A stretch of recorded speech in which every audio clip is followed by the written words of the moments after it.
السلام عليكم ورحمة الله. أهلا وسهلا فيكم من قناة مطبخ أم جعفر، وشكرا للي عم ينضموا جديد للقناة حتى ولو كان عدد قليل. أنا رضياني والحمد لله. رجعت لكم بعد غياب، بعد هالشي اللي صار، بعد هالزلزال. قطعت التصوير فترة، الواحد ما عاد له نفس للشي، ما عاد له نفس يصور، بس نشوف هالمشاهد ونبكي. الله يرحم الشهداء يا رب، والله يشفي الجرحى، والله يفرج على العباد جميع يا رب. الله يفرج علينا وعليكم. هلأ هون عم نظف الجامع، روتين تنظيف الجامع. نزلت الشبابيك كلهم وعم ليفهم، وهلأ بس صفوا وخلصوا، بس يزلوا من المي بدي ارجعهم ان شاء الله. ورح نظف الحمامات كمان، حمامات الجامع. اليوم الروتين كله لتنظيف الجامع، ولسه في كمان يعني مراحل. اكيد ما صورته كله، انا عم اشتغل هيك على مراحل، عم بشتغل على مهلة. كل نهار بشتغل شوي، او ما كل نهار يعني، بالاحرى على فضاتي.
وهلأ هيك الحمد لله رب العالمين، بعد ما خلصت حمامات الجامع، خلصت تنظيف، وخلصت الشبابيك وزلوا، طالعناهم ركبناهم.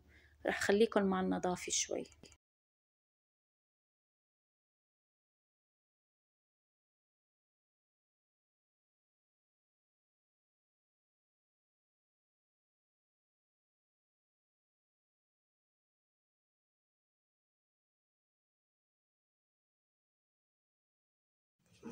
وهلأ رح نعمل كيكة البراونيز بدون لا حليب ولا شوكولا ولا زبدة ولا بيكنج بودر.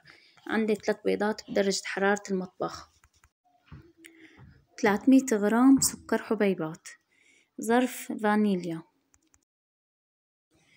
بخفقن لحتى يصير القوام كريمي، 150 غرام زيت نباتي، 65 غرام كاكاو خام مر غير محلى.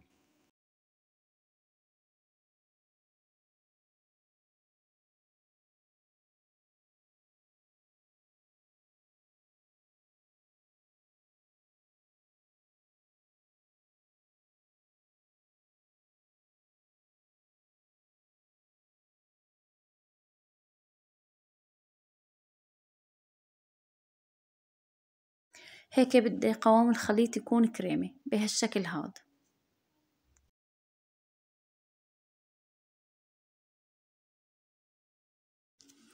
رح ضيف خليط الشوكولا وحرك كتير مليح.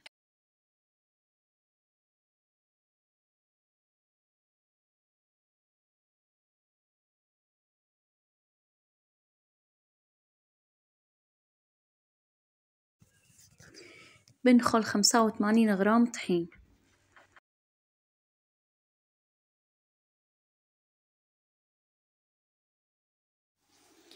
بدمج الطحين مليح مع الخليط، بتأكد إنه انمزجوا مع بعض كل المكونات. بجهز بايركس مدهون بالزيت حجم وسط، فرغ الخليط وبكون محماي الفرن على درجة حرارة 170 لمدة 30 دقيقة.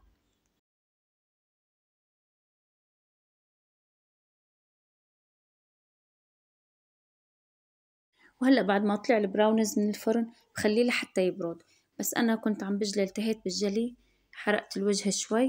انتو لا تعملوا مثلي ولا تغلطوا غلطتي، بدكن تنتبهوا كتير مليح، يعني من فوق الوجه إذا كان ناشف ما في داعي تشغلوا الفرن أبدا. وهلأ صار عندي أحلى براونيز، عن جد الطعمي دمار كتير طيب، بنصحكن تجربوه بدون زبدة بدون شوكولا بدون بيكنج بودر، يعني نوعا ما اقتصادي.